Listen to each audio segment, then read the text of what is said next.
vitam in pendere vero.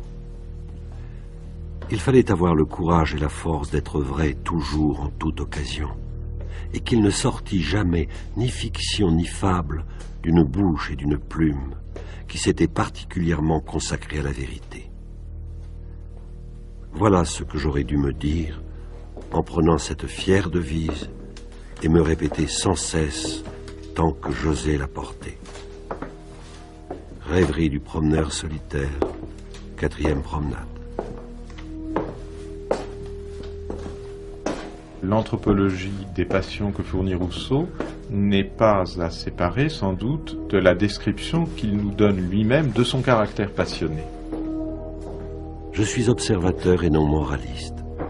Je suis le botaniste qui décrit la plante. C'est au médecin qu'il appartient d'en régler l'usage. Les mémoires en question ont eu surtout leur importance en un temps où la psychanalyse n'existait pas. Non pas que la clé soit dans la psychanalyse, ce qui n'est pas la question, mais parce que je pense à ce que Rousseau avait tellement mis en lumière lorsqu'il disait « j'entreprends quelque chose qui n'a pas eu de prédécesseur, qui n'aura pas de successeur », nous ne pensons plus du tout à quelque chose de semblable aujourd'hui. Une vie, une œuvre, Jean-Jacques Rousseau ou le rêve des origines. Une émission de Catherine Paoletti réalisée par François Connac.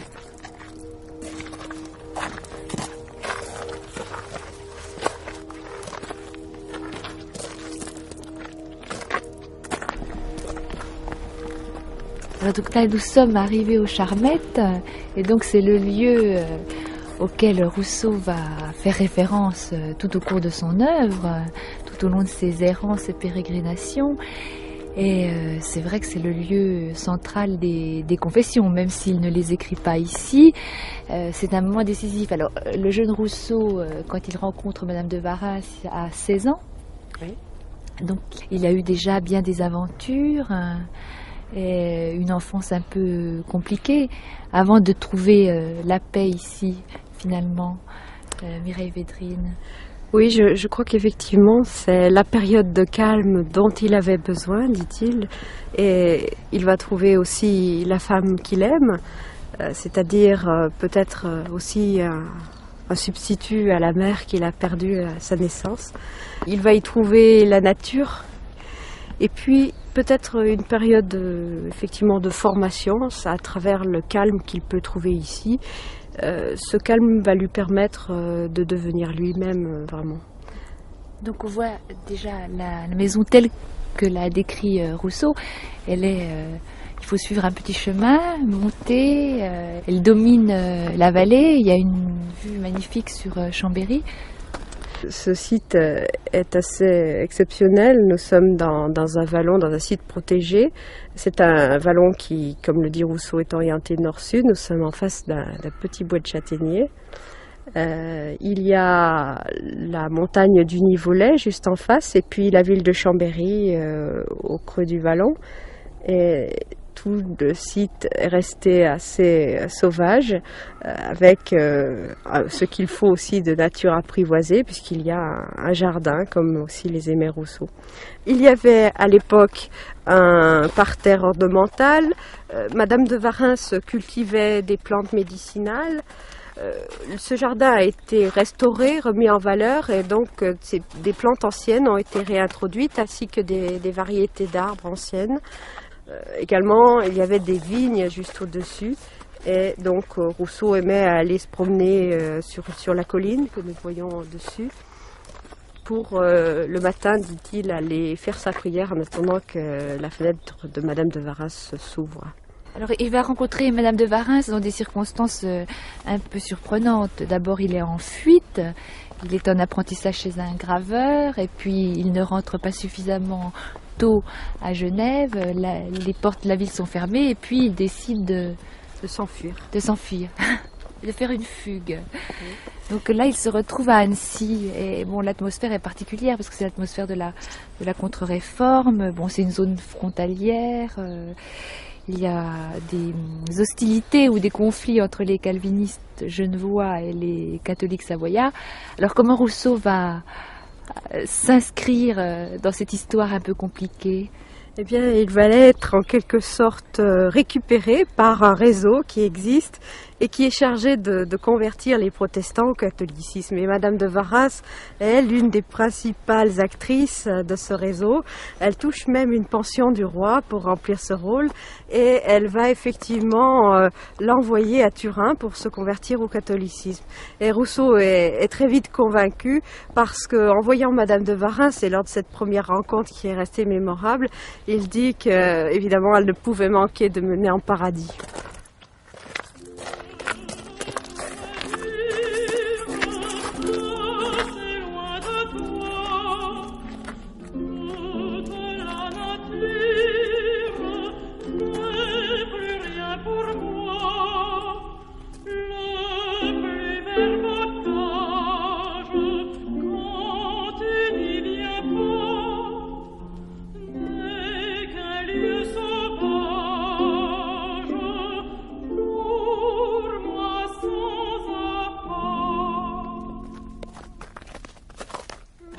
Alors, il y a toute une dimension symbolique de la rencontre sur laquelle insiste beaucoup Rousseau. C'est le premier jour du printemps, le 21 mars 1728, c'est le jour des rameaux. Et puis bon, comment on peut imaginer cette rencontre Rousseau est très intimidé en fait par cette première rencontre, donc c'est un tout jeune homme.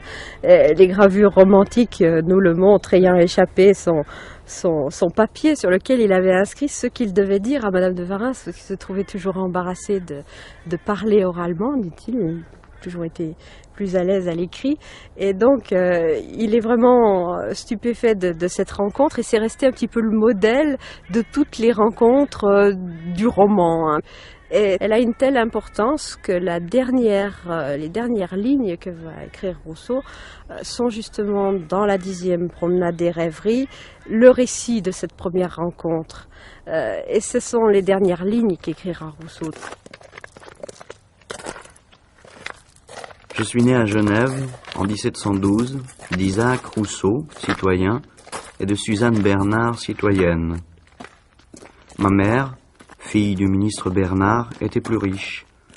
Elle avait de la sagesse et de la beauté. Ce n'était pas sans peine que mon père l'avait obtenue. Je coûtais la vie à ma mère, et ma naissance fut le premier de mes malheurs. Je n'ai pas su comment mon père supporta cette perte, mais je sais qu'il ne s'en consola jamais. Il croyait la revoir en moi, sans pouvoir oublier que je la lui avais ôtée. C'est ici aussi qu'il va faire l'apprentissage des rêveries. Oui, je pense qu'ici, il commence à faire des promenades pédestres. Certaines sont décrites dans les confessions en compagnie de Madame de Warens, par exemple, à Montagnol. Et c'est un moyen pour lui d'aviver sa pensée. Lorsqu'il arrive à Chambéry, il décrit son passage près de la cascade de Coux, qui existe, on peut voir dans les environs. Et il dit qu'il avait besoin de cette marche à pied pour pouvoir réfléchir finalement. C'est un moyen pour lui de pouvoir avoir un rythme de pensée et peut-être ensuite un rythme d'écriture.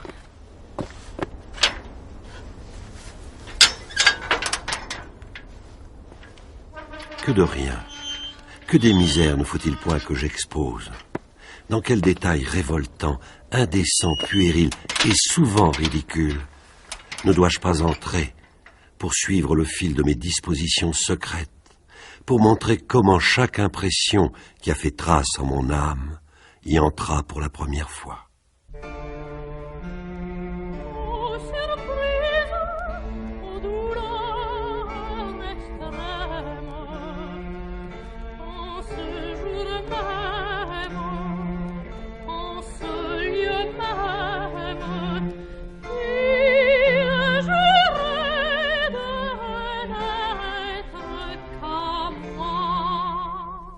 La relation de Rousseau à la musique est à la fois complexe et un peu paradigmatique de son attitude.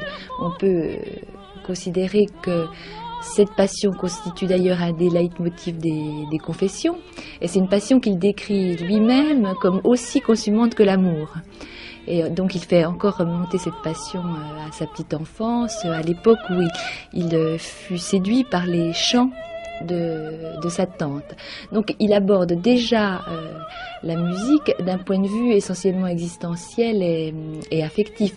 Mais c'est peut-être pas simplement anecdotique, parce que ce rapport va modeler aussi toute son approche théorique, André Charac. Ce qui est très frappant, c'est qu'effectivement, Rousseau, qui est très prompt à renier des prises de position qu'il a pu avoir dans les Confessions, dans les rêveries du promeneur solitaire, son engagement dans l'entreprise encyclopédique, par exemple, ou son intérêt pour la philosophie naturelle, insiste, c'est d'autant plus frappant, sur la constance de son goût pour la musique, de son goût et de sa passion pour la musique.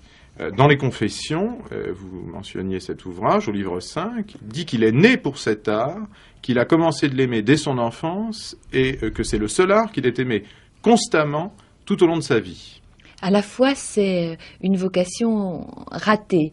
Oui, c'est une vocation ratée parce que on peut imaginer que Rousseau espérait se faire un nom au titre de musicien et que son importance dans l'histoire, sinon de la musique, en tout cas des philosophies de la musique, est restée purement théorique, voire polémique. Donc, à la fois, on peut considérer que cette dimension affective, il va aussi la théoriser dans son approche générale de la musique, enfin, disons dans son approche esthétique et philosophique, puisqu'il la considère comme le langage même de l'intériorité. Oui, il la considère d'une façon relativement traditionnelle à cette époque comme la langue des passions.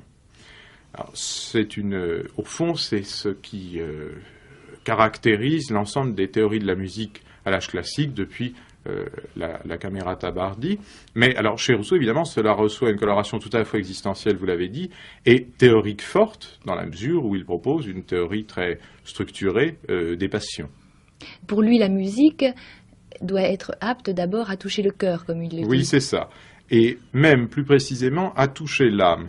Ce qu'il y a de frappant, c'est que la passion, c'est-à-dire au fond, selon le livre 4 de l'Émile, l'expansion de la sensibilité active est, si elle s'inscrit dans un ordre des choses inadéquat, catastrophique. J'entends par là que Rousseau se reproche souvent le premier mouvement de son cœur, dans les rêveries du promeneur solitaire, c'est très frappant, et qu'il estime qu'il ne récupère sa liberté qu'après coup, en se remémorant les épisodes dans lesquels il s'est trouvé engagé, et donc en se mettant à l'écart de la passion qu'il éprouvait. Ce qu'il faut lire ici, c'est moins une description du caractère catastrophique des passions que le rapport toujours constant que Rousseau établit entre les objets dont il parle et les rapports dans lesquels ces objets s'inscrivent. Il en va de même, au fond, pour la musique. Dans un mauvais état du rapport social, la passion est néfaste pour l'individu. D'abord parce qu'elle l'asservit, passion suppose le jeu de l'imagination, elle l'asservit à des désirs fictifs, et ensuite parce que quand elle prend son élan chez un cœur authentique, elle le précipite dans des situations catastrophiques. À l'inverse, la passion est indissolublement liée à la liberté lorsqu'il s'agit de considérer un état de rapport où une communication authentique avec autrui est envisageable. Mais ce qui est peut-être plus compliqué, c'est la relation qu'il fait entre l'écoute de son cœur et les impératifs moraux. Pour Rousseau, de fait, la voix de la conscience se prononce instantanément, immédiatement, de façon, je dirais, très rapidement, intuitive. Néanmoins, Rousseau est un rationaliste. La voix de la conscience ne se prononce que chez un individu dont la raison s'est développée. La voix de la conscience se prononce toujours sur les rapports que la raison est susceptible de lui présenter. Et on retrouve ici cet ancrage de l'individualité libre dans des rapports sociaux. Si la raison ne peut présenter à l'individu que des rapports catastrophiques, la conscience choisira l'orientation la moins mauvaise. C'est ainsi que Rousseau se justifie d'avoir abandonné ses enfants. Le cœur de Thérèse, dont la raison est fort peu développée, se scandalise. En revanche, la conscience de Rousseau, qui se prononce sur une situation objective, choisit l'option la moins mauvaise, si j'ose dire. Ce que je veux dire par là, c'est que la théorie rousseauiste de la conscience est une théorie tout à la fois intuitive, mais aussi rationaliste de la moralité. l'enfant qui n'a qu'à vouloir pour obtenir se croit le propriétaire de l'univers. Il regarde tous les hommes comme ses esclaves. Et quand enfin l'on est forcé de lui refuser quelque chose, lui, croyant tout possible quand il commande, prend ce refus pour un acte de rébellion. Toutes les raisons qu'on lui donne dans un âge incapable de raisonnement ne sont à son gré que des prétextes. Il voit partout de la mauvaise volonté. Le sentiment d'une injustice prétendue aigrissant son naturel, il prend tout le monde en haine et sans jamais savoir gré de la complaisance, il s'indigne de toute opposition.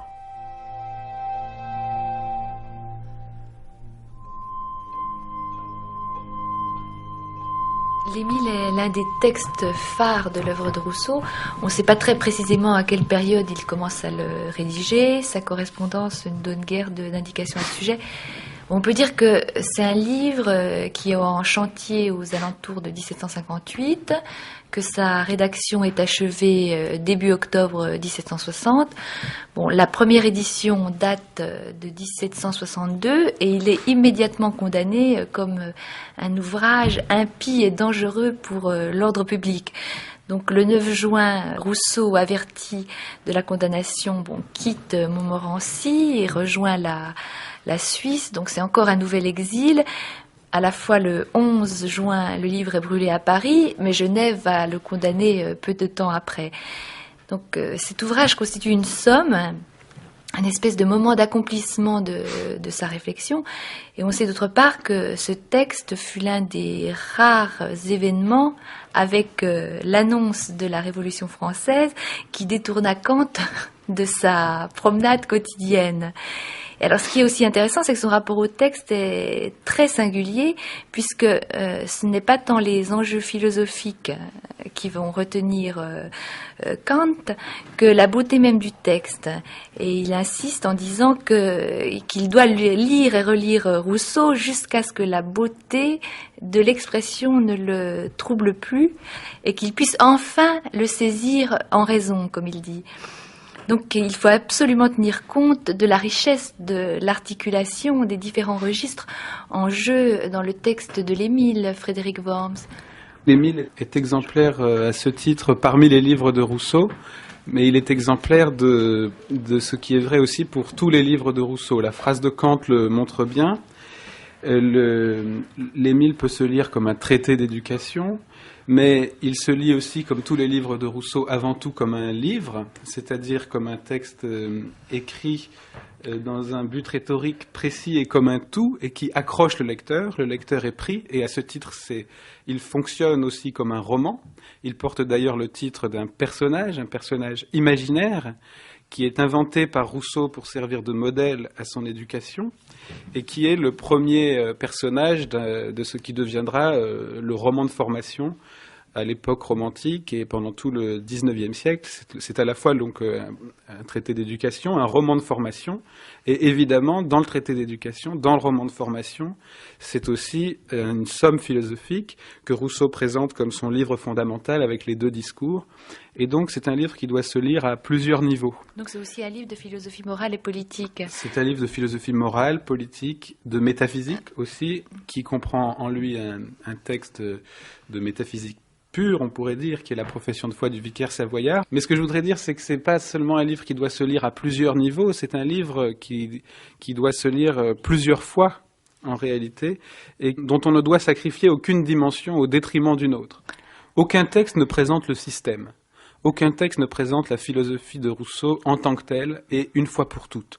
Chaque texte vise un objectif particulier que son titre décrit en général, et c'est très clair pour Émile, c'est vraiment le roman d'Émile en même temps qu'une réflexion sur l'éducation. Émile est suivi de sa naissance jusqu'à son mariage et même sa paternité, donc le livre est construit autour de la croissance de l'enfant, puis de son accession à la puberté, et enfin de son mariage et de sa paternité.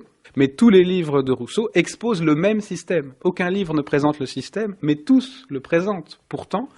Et donc, il faut dégager des principes qui sont latéraux à tous les livres et qui exigent un travail d'interprétation. C'est-à-dire la lecture de Rousseau, comme le dit Kant, commence par vous saisir, et si on n'est pas saisi, au fond, on n'a pas vraiment lu, mais ensuite, il faut se livrer à ce travail de la raison qu'il appelle, et qui est un travail véritablement de réflexion philosophique.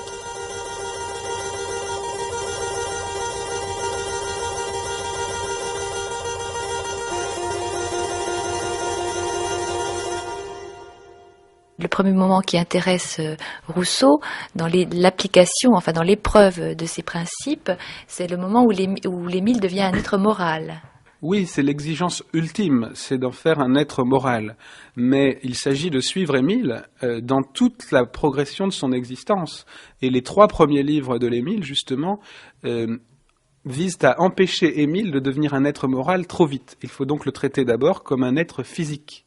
Rousseau dit même, c'est quelque chose qui m'avait beaucoup frappé, que la première éducation, l'éducation de la nature, c'est tout simplement le développement des organes. Et il s'appuie là sur l'étymologie du mot éducation, sortir de, au fond, la croissance physique du corps et l'éducation de la nature. Le rôle de l'éducateur, du pédagogue, a vraiment son importance et Rousseau le qualifie d'un terme tout particulier puisqu'il l'appelle le gouverneur d'Émile.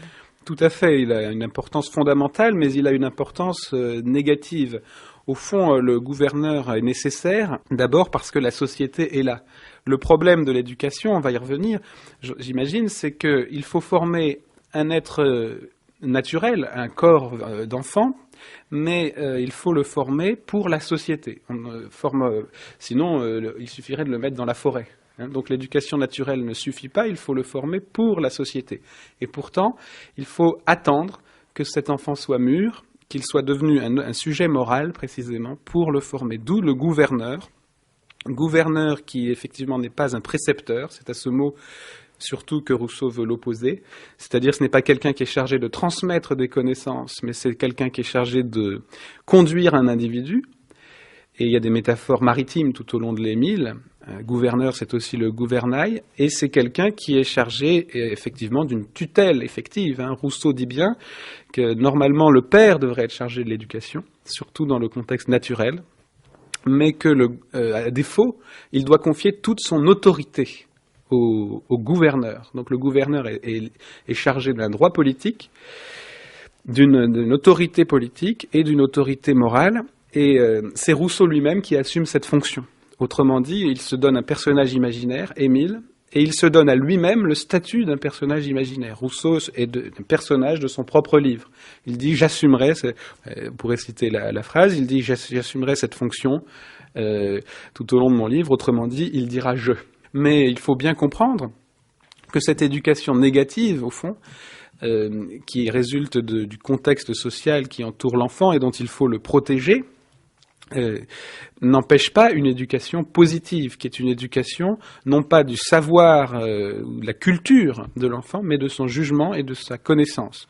Il y a une éducation de la sensibilité et de la sensation, et puis de l'éducation du jugement ou de l'intelligence. Tout ceci accompagnant, au fond, dans les 3 premiers livres, la croissance physique. Le point important, c'est de former un individu. C'est l'éducation naturelle a pour objet la formation d'un individu, alors que l'éducation politique a pour objet la formation d'un citoyen, et que, au fond, il va falloir arriver à concilier les deux. La difficulté vient des préjugés de l'enfance, des maximes dans lesquelles on a été nourri, surtout de la partialité des auteurs qui, parlant toujours de la vérité dont ils ne se soucient guère, ne songent qu'à leur intérêt dont ils ne parlent point. Or le peuple ne donne ni chair, ni pension, ni place d'académie. Qu'on juge comment ces droits doivent être établis par ces gens-là. J'ai fait en sorte que cette difficulté fût encore nulle pour Émile. À peine sait-il ce que c'est que gouvernement.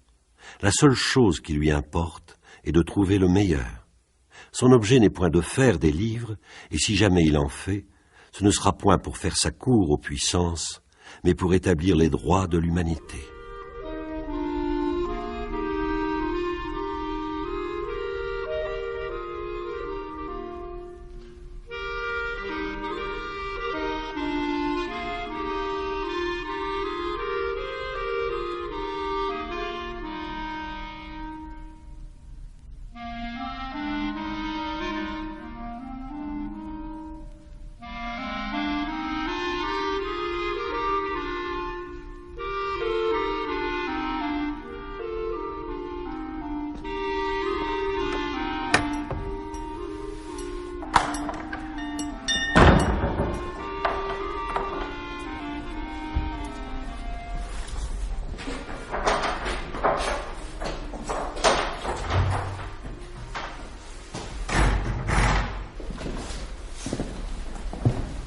Là, on arrive directement à l'intérieur de la maison. L'été, il y a toujours une impression de luminosité très forte parce qu'elle est ouverte sur le jardin et sur les arbres. Juste à côté, c'est le salon de musique, alors très important pour Rousseau. Lorsqu'il est à Chambéry, elle va avoir vraiment une très grande importance parce que à la fois Rousseau va pouvoir s'exercer à la musique. Madame de Varas organise des petits concerts de musique auxquels participe Jean-Jacques Rousseau. Et également, il va pouvoir devenir même professeur de musique. Alors, il n'était pas de son propre aveu à l'époque très doué en musique. Il dit qu'au royaume des aveugles, les borgnes sont rois. Mais cela va lui permettre, d'une part, d'être introduit au sein de la société chambérienne, de pouvoir avoir des contacts et également de pouvoir lire. Par exemple, il rencontre Conzier, le marquis de Conzier, qui va lui ouvrir sa bibliothèque. Et je crois que cette importance de la musique, elle est à la fois traduite aussi par le rythme des phrases de Jean-Jacques Rousseau. La musique est de tous les beaux-arts celui dont le vocabulaire est le plus étendu et pour lequel un dictionnaire est par conséquent le plus utile. Si ce livre est bien fait, il est utile aux artistes. S'il est mauvais, ce n'est ni par le choix du sujet, ni par la forme de l'ouvrage. Ainsi, l'on aurait tort de le rebuter sur son titre. Il faut le lire pour en juger. Baroque. Une musique baroque est celle dont l'harmonie est confuse, chargée de modulation et de dissonance. Concours, assemblée de musiciens et de connaisseurs. Hymne, chant en l'honneur des dieux ou des héros. Licence, liberté que prend le compositeur et qui semble contraire aux règles, quoiqu'elle soit dans le principe des règles. Musicien. Ce nom se donne également à celui qui compose la musique et à celui qui l'exécute. Le premier s'appelle aussi compositeur, voyez ce mot.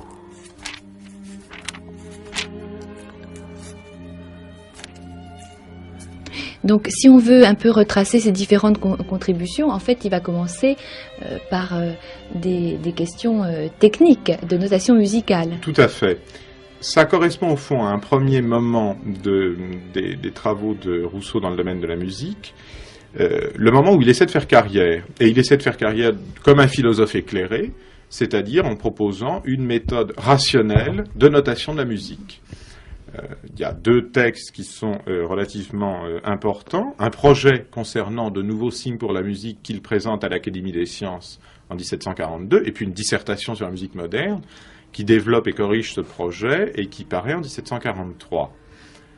Ces entreprises de réforme du système de la notation musicale ont échoué. Pour lui, c'est effectivement symptomatique de l'état tout à la fois du public et des musiciens, qui ne tolèrent pas de réforme et qui ne tolèrent pas même de voir simplifier les moyens qu'ils utilisent.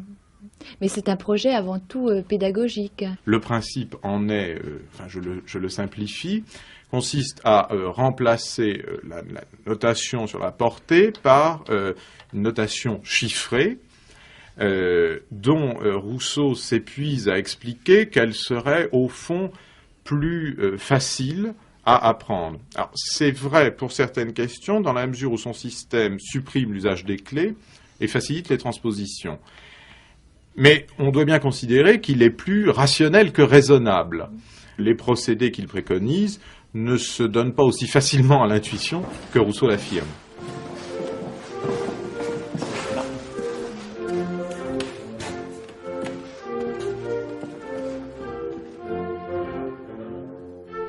Nous avons d'un côté, ici, Robert-Henri Bautier.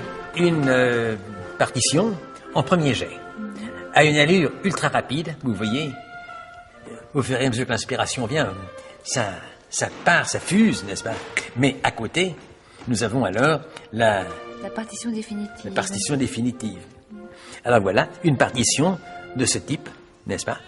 les consolations et les misères de ma vie, avec j'ai perdu mon serviteur, j'ai perdu tout mon bonheur, mais dans lequel, là aussi, à l'imitation de tels grands artistes de la Renaissance, il écrivait à l'endroit, mais il voulait aussi écrire à l'envers, qu'on puisse lire à l'envers par transparence. Mais il a fait aussi, vous le voyez ici, la musique militaire. On n'y pense pas. Nous avons un petit ouvrage gravé, Idée de Rousseau sur la musique militaire, suivi de airs pour être joué par la troupe marchande.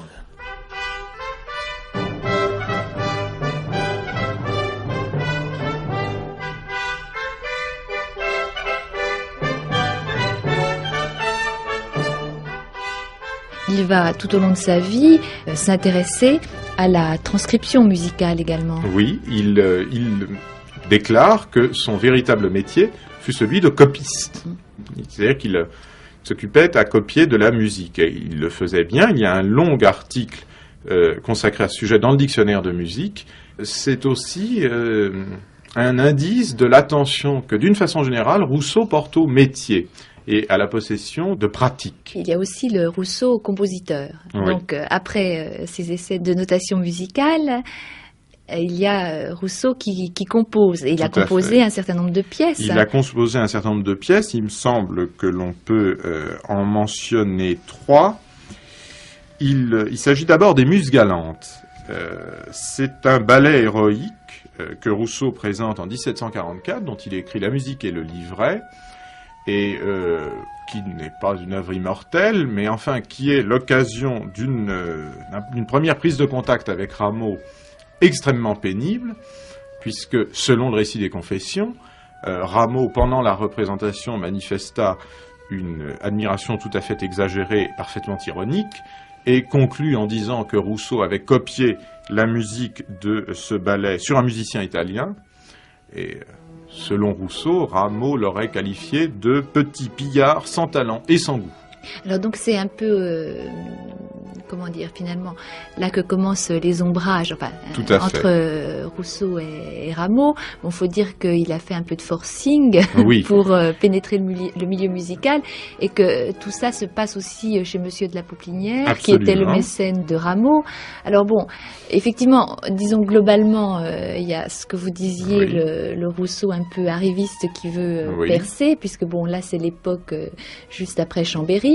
Et puis il y a ensuite ce qu'il a vécu en tout cas comme un drame, c'est-à-dire l'affaire de la princesse de Navarre, cet opéra-ballet dont le livret était de Voltaire et la musique de Rameau, autrement dit, qui était composée par ceux qui, à l'époque, figuraient au panthéon de Rousseau.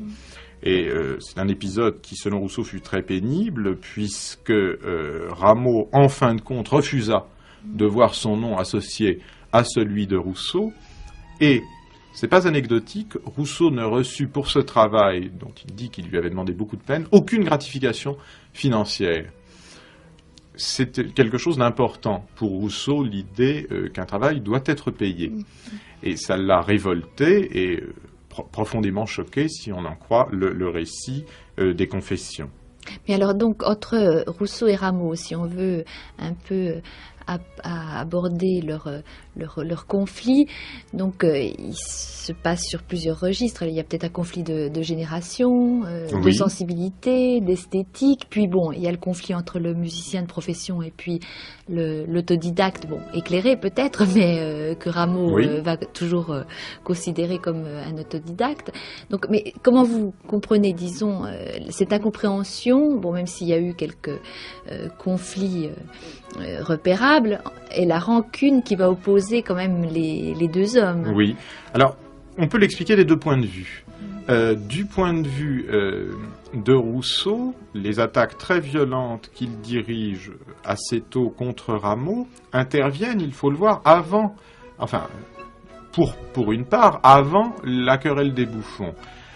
Et ça intervient donc à un moment où Rousseau se fâche avec les encyclopédistes, et où les encyclopédistes, voire le discours préliminaire de d'Alembert, trouvent en Rameau l'exemple d'une démarche éclairée appliquée aux arts, et qui, bon, la comparaison est un peu audacieuse, serait analogue à celle d'un Newton en physique. Donc l'opposition violente de Rousseau à Rameau, c'est aussi son opposition au clan des philosophes. D'ailleurs, il va répondre en 1755, Rameau, de manière anonyme et assez violente à Rousseau, Oui. Dans ses erreurs sur la musique dans l'encyclopédie, Oui. puisque d'ailleurs c'est Rousseau qui était chargé Tout à fait. d'une grande partie des articles C'est cela. importants sur la Alors, musique. il n'a pas écrit les articles consacrés aux instruments. De la même façon, il n'y a pas d'article sur les instruments dans le dictionnaire de musique. Mais effectivement, en 1748, Diderot lui commande les articles, les principaux articles sur la musique destinés à l'encyclopédie. Et Rousseau se plaint de ne pas disposer d'un temps suffisant pour les produire de façon convenable, et donc impute les reproches que Rameau lui adressa plus tard, d'une part aux exigences insupportables de Diderot, et d'autre part à la mauvaise foi de Rameau.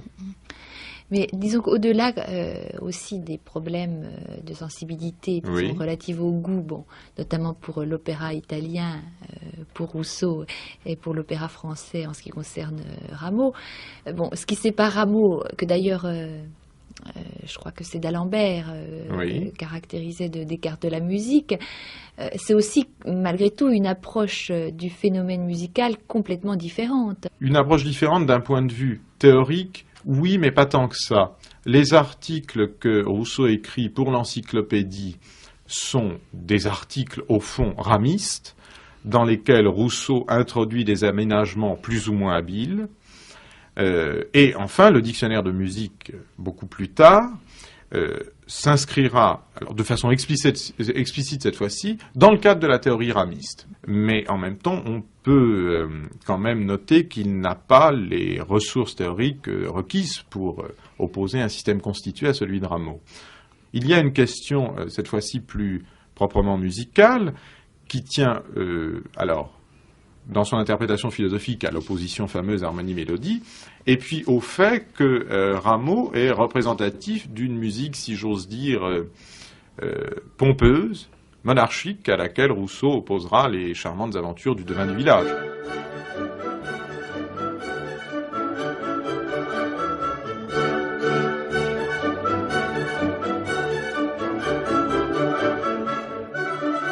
Ici, alors l'édition, le devin du village intermède représenté à Fontainebleau, devant leur majesté, le 18 et 24 octobre 1752, c'est très tôt relativement, et à Paris par l'Académie royale de musique. Et vous voyez les noms des souscripteurs, j'ai ouvert à cette page, parce que cet homme que l'on donne toujours, qui se donne peut-être comme aux idées les plus avancées, le père en quelque sorte de la Révolution française et de la République.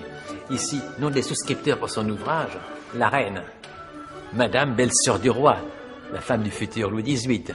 Madame la comtesse d'Artois, belle-sœur du roi, la femme du futur Charles X. Le duchesse de Chartres, la duchesse de Bourbon et la pauvre princesse de Lamballe.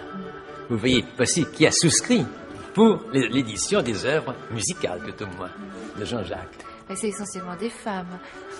Remarquez, comme vous continuez, si vous avez la liste complète, oui, il y a Madame d'Albert, Madame la princesse d'Arambert, etc. Il y a beaucoup de femmes, faut reconnaître.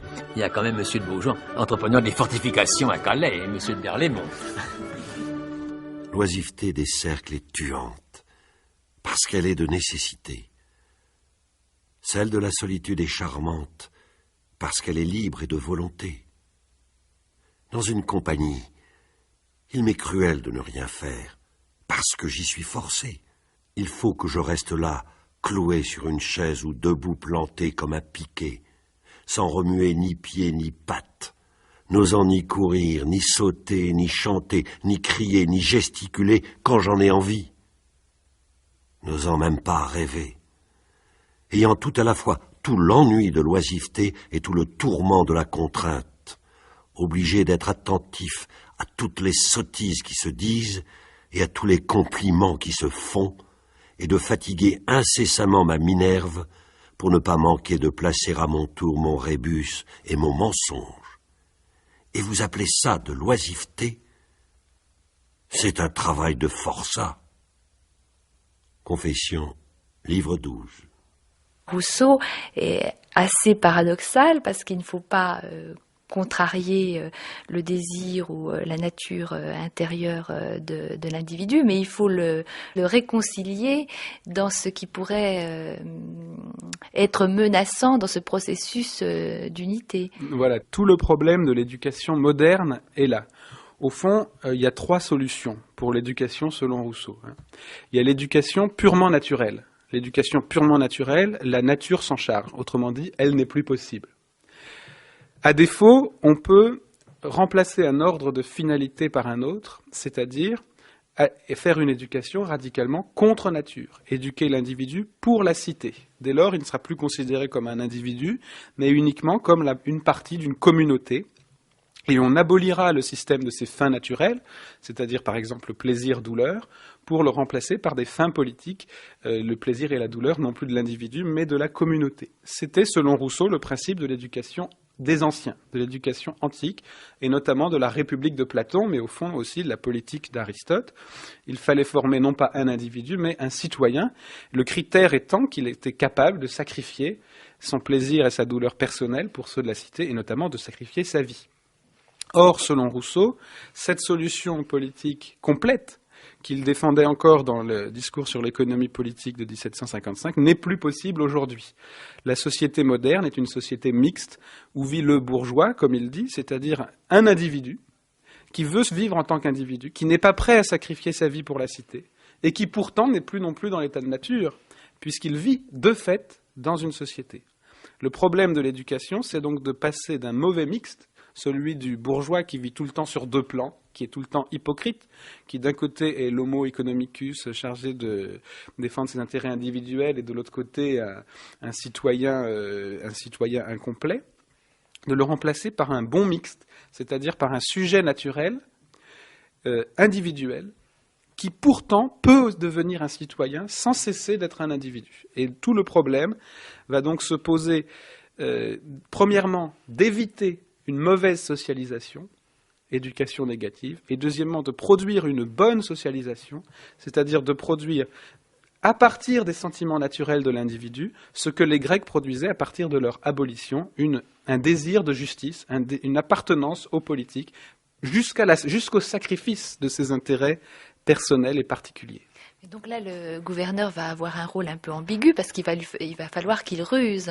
C'est-à-dire qu'effectivement, d'un côté, il va falloir former un individu pour la cité, et donc le dépasser en tant qu'individu. C'est une ruse de la raison.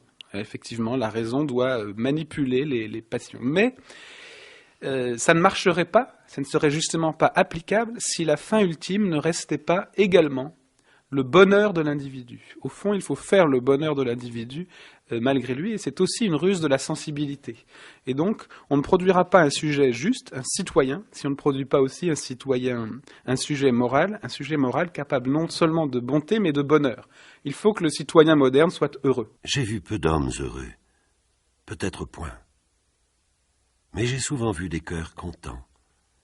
Et de tous les objets qui m'ont frappé, c'est celui qui m'a le plus contenté moi-même. Je crois que c'est une suite naturelle du pouvoir des sensations sur mes sentiments internes. Le bonheur n'a point d'enseigne extérieure. Pour le connaître, il faudrait lire dans le cœur de l'homme heureux. Mais le contentement se lit dans les yeux, dans le maintien, dans l'accent, dans la démarche, et semble se communiquer à celui qui l'aperçoit. Rêverie du promeneur solitaire, 9e promenade. Rousseau se pose à la fois la question du bonheur et de la justice. Il lui faut les deux. Donc la ruse est une ruse faite dans l'intérêt de la raison en soi, mais aussi dans l'intérêt de l'enfant, puis de l'adolescent, puis du jeune homme. Tout se passe au moment de la puberté, c'est-à-dire au moment du début du livre 4, qui est probablement un des plus grands textes de Rousseau et de la philosophie dans son ensemble. Rousseau va interpréter philosophiquement la puberté. La puberté désigne dans l'individu le moment où un autre individu lui devient nécessaire. L'individu cesse d'être autosuffisant. Il faut donc qu'il y ait un lien social. L'idée de Rousseau, c'est d'utiliser ce sentiment naturel qui rapporte naturellement l'individu humain à autrui pour y trouver le fondement du lien politique. Mais cela ne va pas de soi. Dans l'état de nature, le désir amoureux, l'instinct de reproduction, ne produit aucun lien social. Rousseau décrit l'homme sauvage, s'accouplant avec une compagne de rencontre et ne créant par là aucune famille. Dans l'état social, le désir amoureux fonde une communauté, ou plutôt il fonde précisément une rivalité entre les hommes. Il fonde une société déchirée. L'idée de Rousseau, c'est donc d'utiliser le désir amoureux pour fonder une nouvelle communauté qui ne soit pas menacée constamment par les rivalités amoureuses qui vont naître nécessairement avec elle et par l'amour-propre. La solution, c'est d'abord qu'il va falloir, au fond, donner un objet unique à ce désir amoureux. Donc il va créer Sophie. Il va créer Sophie. Il faut donner à Émile Sophie pour qu'il ne soit plus tenté par toutes les autres. D'abord, c'est-à-dire par d'éventuelles Julie, par d'éventuelles Charlotte, par d'éventuelles Manon, etc., etc. Et donc c'est d'abord un objet imaginaire. C'est une idée proposée à Émile, personnage lui-même fictif. Donc c'est donc une fiction proposée à un personnage de fiction. Émile recherche Sophie, qui est d'abord pour lui un modèle imaginaire.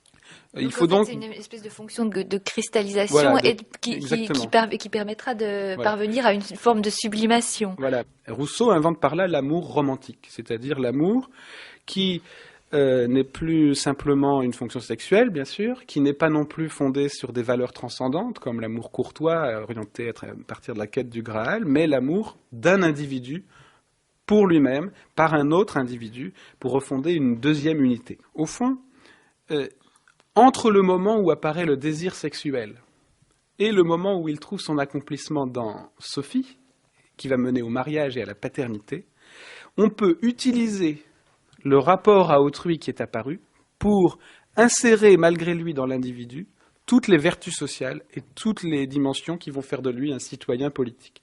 Le mariage étant, pour Rousseau, au fond, l'unité d'un lien naturel et d'un lien politique. Le mariage et non pas la famille, mais quand même le mariage, et Rousseau, en même temps que l'amour romantique, a fondé aussi l'idée de la femme vertueuse, l'idée du mariage avec la fidélité qui doit accomplir le lien du naturel et du politique.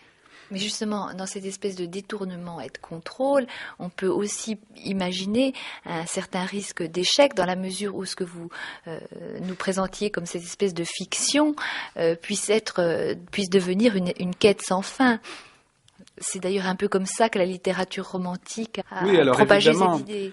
Évidemment, la ruse de Rousseau, c'est que Sophie va apparaître, elle existe, il l'avait déjà choisie, il l'avait repérée, elle avait subi l'éducation des filles, pour laquelle Rousseau propose un mini-traité sur le modèle prolongé du traité de ce titre de Fénelon.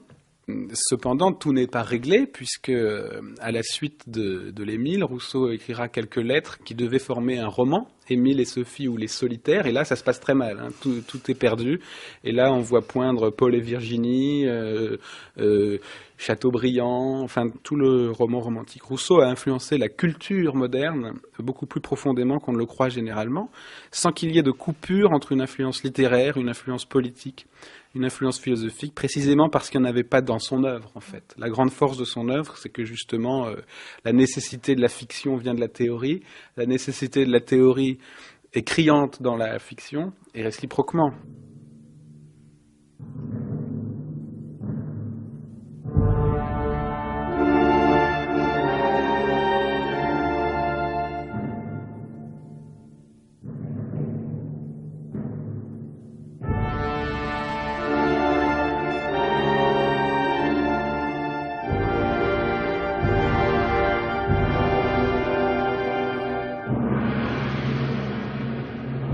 Dans un vallon fort bien nommé Travers, s'élève un mont, vrai séjour des hivers. Son front altier se perd dans les nuages, ses fondements sont au creux des enfers. Au pied du mont sont des antres sauvages, du dieu du jour ignoré à jamais. C'est de Rousseau le digne et noir palais. Là se tapit ce sombre énergumène, cet ennemi de la nature humaine, pétri d'orgueil et dévoré de fiel. Il fuit le monde et craint de voir le ciel, et cependant sa triste et vilaine âme du Dieu d'amour a ressenti la flamme. Voltaire, la guerre civile de Genève, chant 3. Je ne suis pas notaire, c'est la faute à Voltaire. Je suis petit oiseau, c'est la faute à Rousseau. Gavroche, veux-tu revenir? Joie et mon caractère, c'est la faute à Voltaire. Misère et mon trousseau, c'est la faute à Rousseau.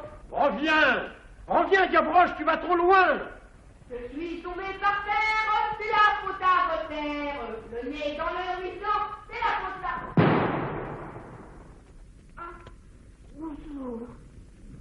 Alors les relations de Rousseau avec Voltaire sont assez épiques. Bon, d'abord parce qu'elles démarrent sur un malentendu. Voltaire va le confondre avec Pierre Rousseau, un auteur dramatique. Et puis bon, son discours sur les sciences et les arts n'impressionne pas Voltaire. Donc finalement cette relation, alors que Rousseau éprouve beaucoup d'admiration pour Voltaire, commence mal. À lire le discours sur l'inégalité, Voltaire dit « il vous prend l'envie de marcher à quatre pattes ». Donc c'est vraiment aussi une sanction très dure. Voltaire n'a en fait lu le discours que très superficiellement. Et il a confondu Rousseau avec les primitivistes que l'on pouvait trouver de son temps. Mais en fait, l'hostilité de Voltaire va naître d'un autre événement.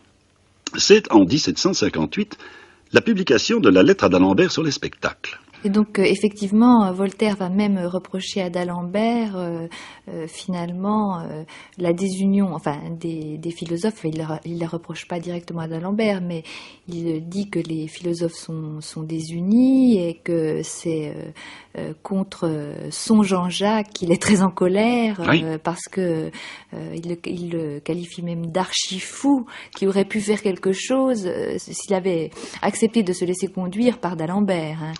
Mais c'est exactement ça. Voltaire, qui n'est évidemment pas stupide, a fort bien compris, même s'il est dans une toute autre ligne esthétique que Rousseau, Voltaire a fort bien compris l'importance de Rousseau, écrivain et polémiste. Il aurait donc été enchanté de voir un Jean-Jacques se ranger dans le parti des philosophes et ajouter une plume particulièrement brillante à ce clan, à ceux qu'on désigne alors comme une secte.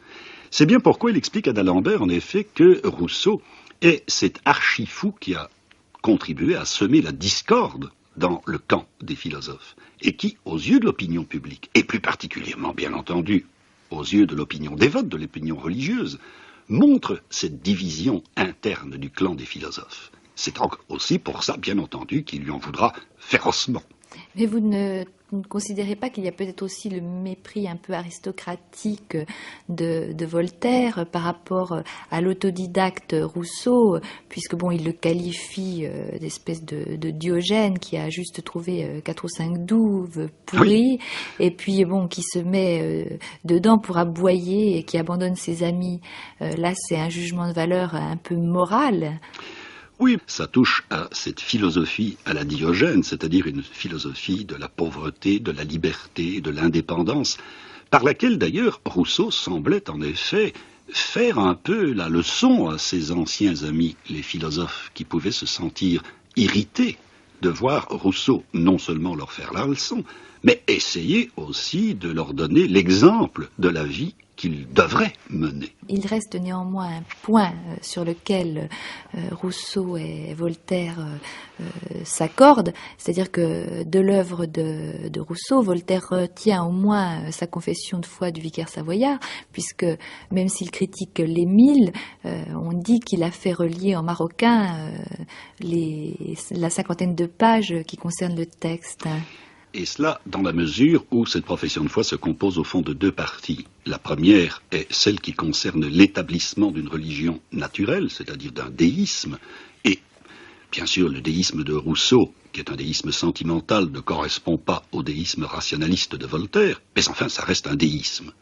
Mais Voltaire pouvait surtout y apprécier la deuxième partie de la profession de foi, qui est une critique extrêmement sévère des religions révélées, où Rousseau s'en prend au miracle, à la Bible, exactement dans le ton que pouvaient employer les autres philosophes, et Voltaire en particulier. Voltaire retrouvait donc là l'homme qui aurait pu combattre aux côtés des philosophes. Quelle est, en un mot la place de la profession de foi du vicaire savoyard dans le livre 4 de l'Émile. Au fond, dans la première partie de ce livre, on voit Émile arriver naturellement, à travers la pitié notamment, à des sentiments moraux et politiques. Il arrive à transformer son désir amoureux en sentiment social et culmine dans un sentiment de justice.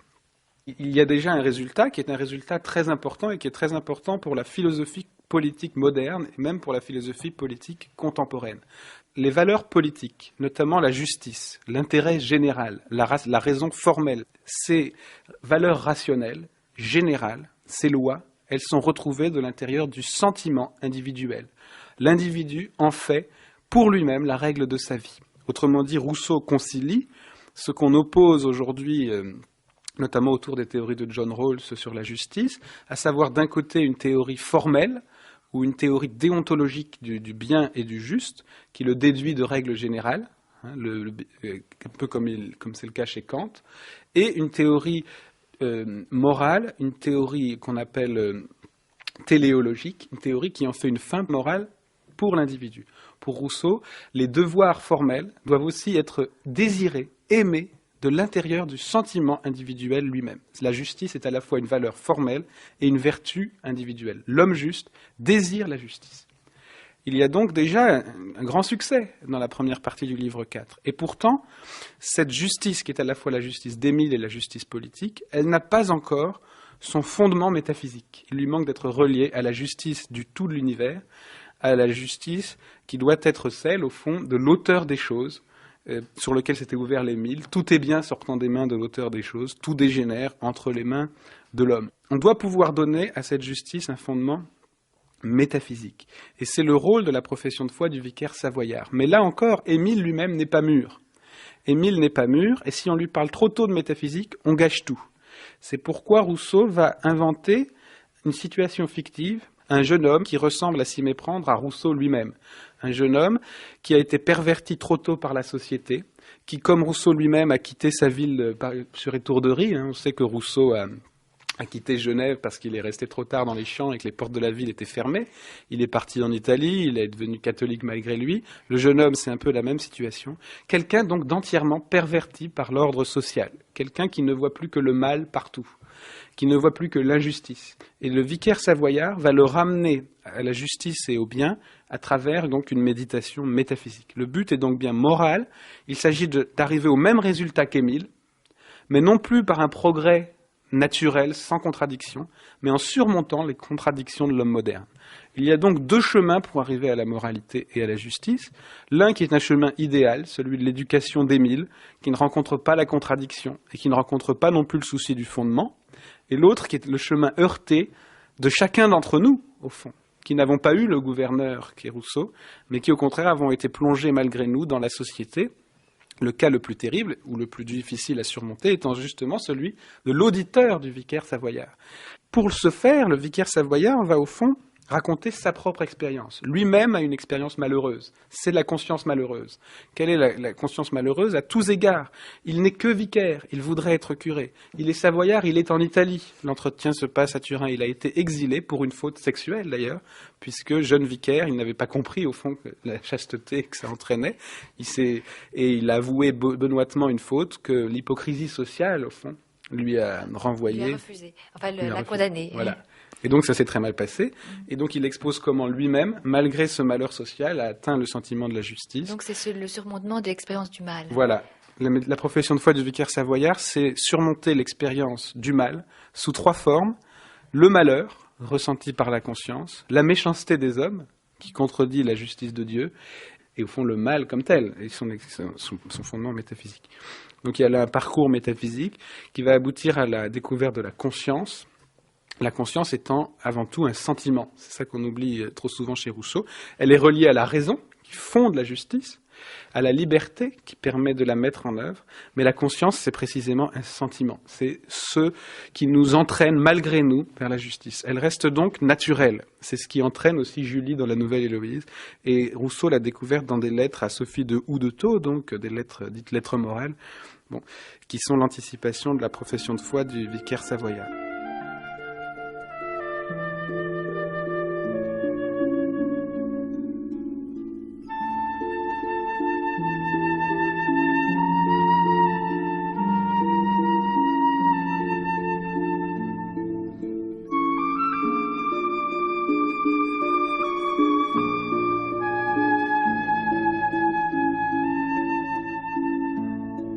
l'être moral. Nous ne savons rien, ma chère Sophie, nous ne voyons rien. Nous sommes une troupe d'aveugles, jetés à l'aventure dans ce vaste univers. Chacun de nous, n'apercevant aucun objet, se fait de tous une image fantastique, qu'il prend ensuite pour la règle du vrai. Et cette idée, ne ressemblant à celle d'aucun autre, de cette épouvantable multitude de philosophes dont le babil nous confond, il ne s'en trouve pas deux seuls qui s'accordent sur le système de cet univers que tous prétendent connaître, ni sur la nature des choses que tous ont soin d'expliquer.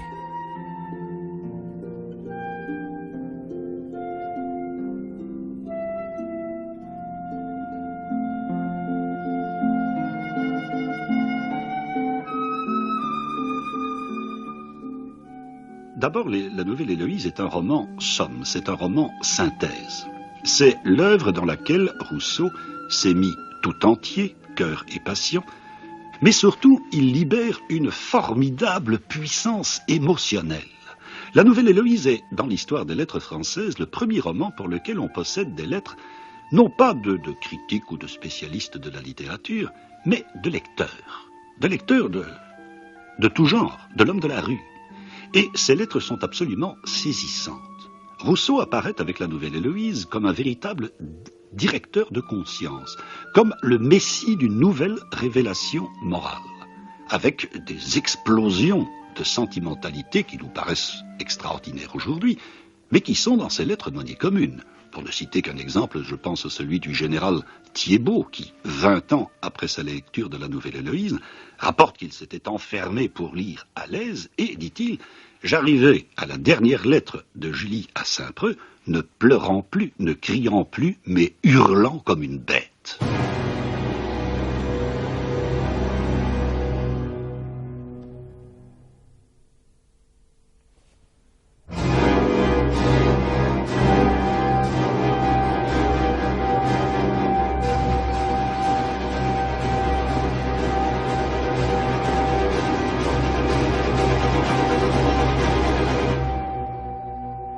Nos prédicateurs se tourmentent, se mettent en sueur dans les temples, sans qu'on sache rien de ce qu'ils ont dit.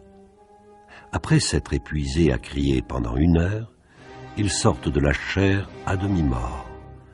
Assurément, ce n'était pas la peine de prendre tant de fatigue. Monsieur d'Alembert croit qu'on pourrait débiter le récitatif français à l'italienne. Il faudrait donc le débiter à l'oreille, autrement, on n'entendrait rien du tout. Essai sur l'origine des langues. Ce qui est singulier, c'est que Rousseau finalement articule le beau musical à l'éloquence, oui, dans le discours. Donc, comme vous l'avez dit, comme moyen d'exciter chez celui qui écoute certaines passions. Mais ce qui est intéressant, c'est qu'il insiste aussi sur le fait que c'est la raison pour laquelle, dans les sociétés antiques, qui est son modèle, on mettait en vers et leur histoire et leur loi. On peut au fond distinguer ça en 2 points. L'éloquence est requise, mais elle est même requise dans la société du contrat, pour que le peuple adhère sincèrement à des lois dont il ne pénètre pas la complexité. Dans la mesure où l'éloquence ne requiert pas, au fond, la compréhension parfaitement explicite de l'idée que l'on transmet, effectivement, on peut adhérer aux lois sans saisir l'ensemble de rapports dans lequel elles sont inscrites. Rousseau affirme effectivement que chez les anciens, on chantait les lois. C'est un rapport à l'éloquence, c'est l'indice d'une adhésion intime vécue à l'ordre social. C'est une unité du peuple. Oui, tout à fait, c'est un peu effectivement ce que Hegel appellerait la belle totalité. D'où la référence à Platon qu'on trouve à l'article musique du dictionnaire de musique. Platon, selon qui il n'y aurait pas de changement dans la musique qui n'ait des implications dans la constitution de l'État. Ça relève effectivement de l'éloquence qui permet d'obtenir de l'auditeur un assentiment passionnel sur des questions dont il ne pénètre pas la complexité. Donc on atteint son cœur. Tout à fait, on atteint son cœur. Si la complexité ne lui est pas intelligible, il faut qu'on atteigne ses sentiments. L'exemple des anciens, ça certifie le lien entre une musique vraiment expressive et la pureté des mœurs. Mais alors à la fois, là, on pourrait peut-être faire le reproche de manipulation par l'éloquence à Rousseau. Alors, Rousseau considère qu'on ne peut pas être éloquent si l'on n'est pas soi-même pénétré de l'amour des lois que l'on propose au peuple. Et que par conséquent, la possibilité d'une tromperie est exclue. Mais alors d'autre part, il y a aussi une autre dimension chez Rousseau, c'est que finalement, en privilégiant la voix, oui. Tant d'un point de vue politique que d'un point de vue d'agrément esthétique, il dévalorise l'écriture. Toujours du point de vue, au fond, on peut considérer que l'écriture remplit à l'égard de la langue un rôle analogue à celui de l'harmonie à l'égard de la musique, c'est-à-dire un rôle de supplément. L'écriture, c'est ce qui, s'agissant des problèmes politiques, se substitue à l'éloquence authentique. Autrement dit, on écrit non plus pour persuader, mais pour convaincre. La distinction entre persuader et convaincre chez Rousseau recoupe celle entre obliger et contraindre. Ce qui est frappant dans le dernier chapitre de l'Essai sur l'origine des langues, chapitre 20, c'est que Rousseau parle du rapport des langues au gouvernement et indique que dans les gouvernements modernes, à l'éloquence s'est substitué l'usage de la force, et l'usage de la force est équivalent à celui des placards dans les rues. Quand on ne peut plus persuader le peuple assemblé, on se contente de s'adresser à lui, dit Rousseau, je cite de mémoire, avec des soldats dans les maisons et des placards au coin des rues. Ce qu'il y a d'intéressant, me semble-t-il, lorsque Rousseau parle du rapport des langues au gouvernement, c'est la question des mœurs. Rousseau considère, ce qu'on a tendance à oublier, qu'une réforme individuelle et dans l'État n'est possible qu'en fonction d'un certain état des mœurs. C'est ce qui explique que la possibilité du contrat social est tout à fait exclue en France, par exemple. L'exercice catastrophique du gouvernement moderne trouve sa métaphore dans le tableau que Rousseau fait de l'orchestre moderne dans la lettre sur la musique française. Mais, donc la musique aussi oui, peut avoir une empreinte tyrannique. C'est ça. Dans le cas de l'exercice du gouvernement, comme dans celui de l'orchestre, il s'agit, selon Rousseau, de soumettre une multitude à un despote, au fond. Les individus, les musiciens dans l'orchestre ou les sujets, ne peuvent plus se régler sur la mesure ou sur les lois, et ils doivent s'en remettre à la volonté d'un seul. Je voudrais vous lire une citation très courte de la lettre sur la musique française où Rousseau parle de l'orchestre, mais qui a des implications politiques directes. « Il ne serait pas possible, dans un concert, de se passer de quelqu'un qui marqua la mesure à tous, selon la fantaisie ou la commodité d'un seul. » C'est ce qui se passe dans le cas du despotisme. Mais alors, au fond, ça ne serait pas très original si l'on estimait qu'il ne s'agit là que d'une situation qu'il s'agit de renverser. Ce qui me paraît très intéressant, c'est que la prégnance des mœurs interdit la réforme.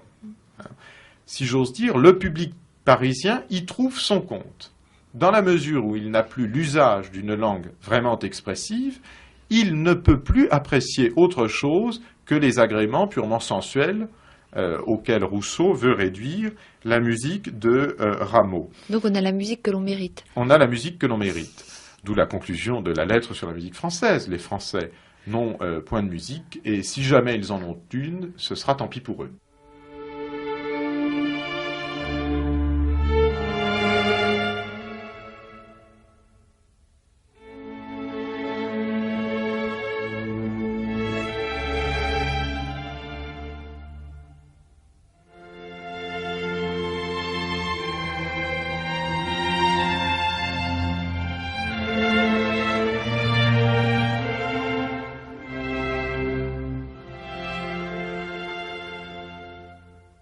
J'ai toujours aimé l'eau passionnément, et sa vue me jette dans une rêverie délicieuse, quoique souvent sans objet déterminé.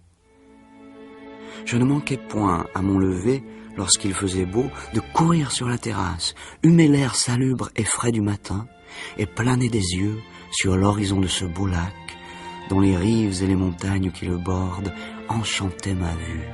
Je comprends comment les habitants des villes, qui ne voient que des murs, des rues et des crimes, ont peu de foi. Mais je ne peux comprendre comment des campagnards et surtout des solitaires peuvent n'en point avoir. Confession, livre 12. Le 12 avril 1778, Rousseau vient à peine d'achever ses rêveries qu'il dédiera à Madame de Warens, que le marquis de Girardin l'invite à Ermenonville. Alors ici nous sommes à l'abbaye de Chaly, bon, très très proche du dernier jardin qui nourrira les rêveries de Rousseau, ses dernières rêveries. Alors il va rien écrire à Ermenonville. Il se contente finalement de vivre simplement, d'herboriser et de faire de la musique avec les enfants du marquis. Alors, le marquis de Girardin était un grand admirateur de Rousseau. Ici sont rassemblées toute la collection, enfin les preuves, les différentes traces de l'admiration du marquis de Girardin. Et en particulier, c'est des œuvres diverses qui n'étaient même pas publiées et qu'il a fait publier. Ses considérations sur le gouvernement de la Pologne, par exemple, et toute la famille a continué après lui, les fils et petits-fils, le fils et le petit-fils, à collectionner tout ce qui est touché à Rousseau, jusqu'au dernier comte de Girardin. Et je signale, par exemple, une chose qui est quand même assez curieuse, c'est en ce qui concerne le contrat social, n'est-ce pas, qui a joué un rôle si important dans le développement de la pensée politique. Eh bien, nous avons l'exemplaire dédié au citoyen Bonaparte et son exemplaire personnel du contrat social, à une époque où Bonaparte était encore, disons, sinon jacobin, sinon républicain, enfin néanmoins ouvert aux idées nouvelles, qui n'étaient pas nécessairement napoléoniennes, n'est-ce pas? C'est assez curieux. Vous voyez ici, citoyen général, j'ai quelques pressentiments, dit Jean-Jacques Rousseau dans son 2e livre du contrat social, qu'un jour la petite île de Corse étonnera l'Europe. L'Europe demande aujourd'hui, citoyen général, quel est le lieu de votre naissance? La renommée répond à l'Europe, c'est l'île de Corse. Je suis citoyen général, etc.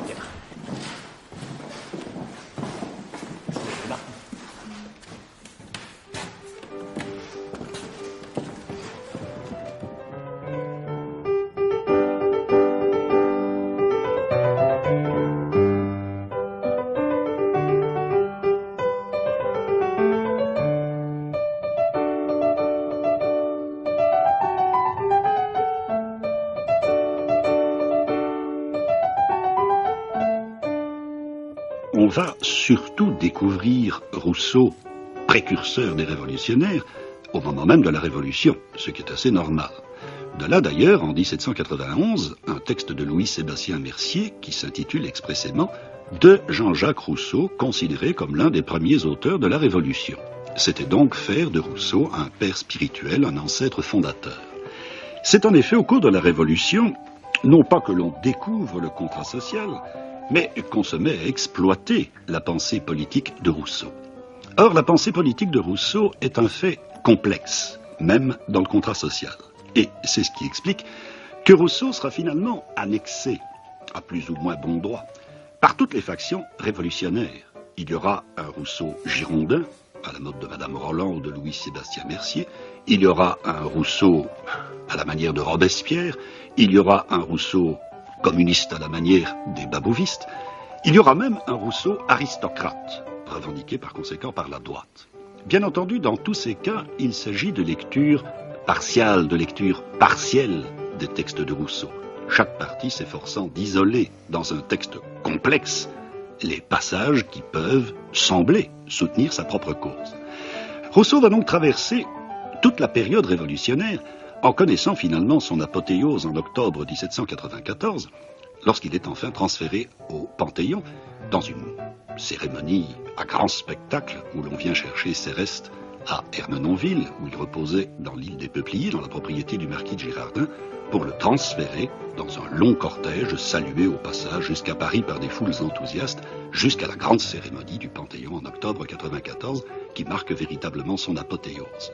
Il va de soi que tous les historiens, tous les penseurs politiques, tous les publicistes, reviendront en effet sur Rousseau, soit pour dénoncer en lui l'ancêtre d'une sorte de despotisme populaire, et ce sera par exemple la pensée des libéraux au début du XIXe siècle, libéraux dont le chef est alors Benjamin Constant, ou au contraire pour exalter en lui l'ancêtre de toutes les libertés démocratiques. Et ce sera le cas, par exemple, un peu plus tard dans le siècle, d'un historien comme Louis Blanc, et c'est une tradition qui se poursuivra naturellement jusqu'à l'histoire socialiste de la Révolution de Jean Jaurès. Ici encore, vous aurez, à travers tout le 19e siècle, et même à travers une bonne partie du 20e, vous aurez des exemples de cette distorsion de la pensée de Rousseau. Les uns faisant de lui l'ancêtre de toutes les libertés, les autres, au contraire, l'ancêtre de toutes les tyrannies.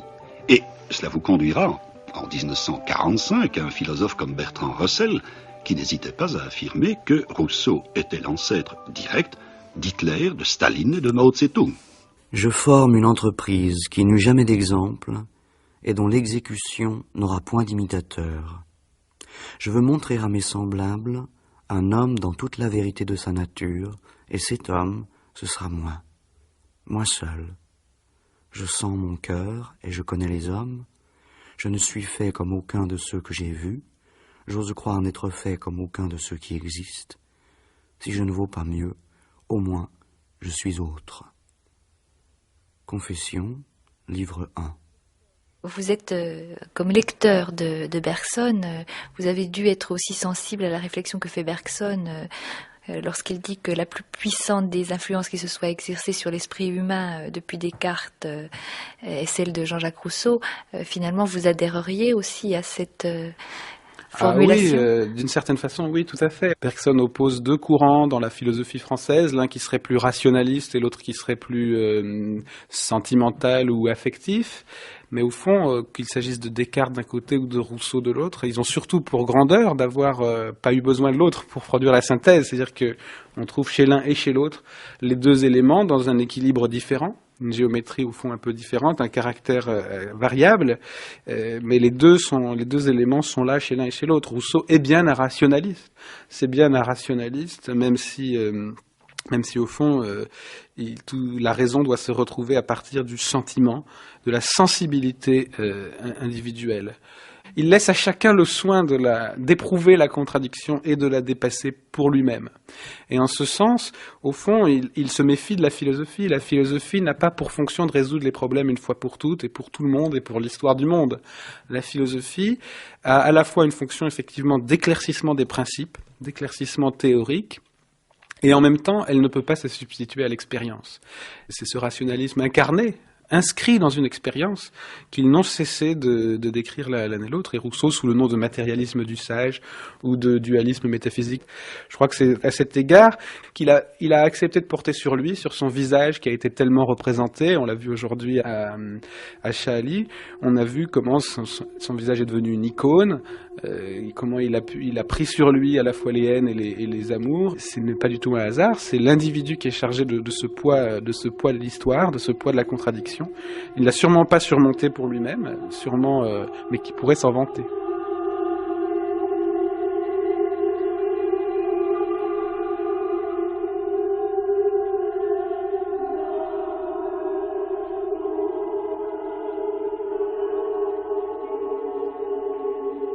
Lorsque je vis briller les eaux du lac à travers les branches des saules et des coudriers, je reconnus tout à fait un lieu où mon oncle, dans ses promenades, m'avait conduit bien des fois. C'était le temple de la philosophie, que son fondateur n'a pas eu le bonheur de terminer. Il a la forme du temple de la Sibylle Tiburtine, et debout encore à l'abri d'un bouquet de pins, il étale tous ces grands noms de la pensée qui commencent par Montaigne et Descartes, et qui s'arrêtent à Rousseau. Cet édifice inachevé n'est déjà plus qu'une ruine. Le lierre le festonne avec grâce. La ronce envahit les marches disjointes.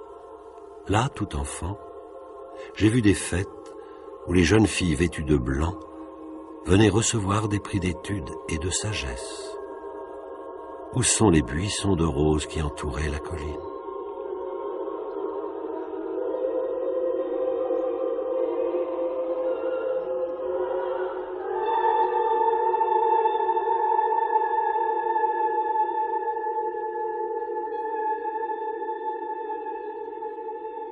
C'était Une vie, une œuvre, Jean-Jacques Rousseau ou Le rêve des origines, une émission de Catherine Paoletti, avec Mireille Védrine, Robert-Henri Bautier, André Charac, Raymond Trousson, Frédéric Worms et la voix d'André Malraux. Texte lu par Jean-Quentin Châtelain et Fred Persson. Prise de son, Monique Burguière, Caroline Recure, François Le Calvez, Gilles Galliano et Christian Prévost. Mixage, Philippe Destrebec. Réalisation, François Connac.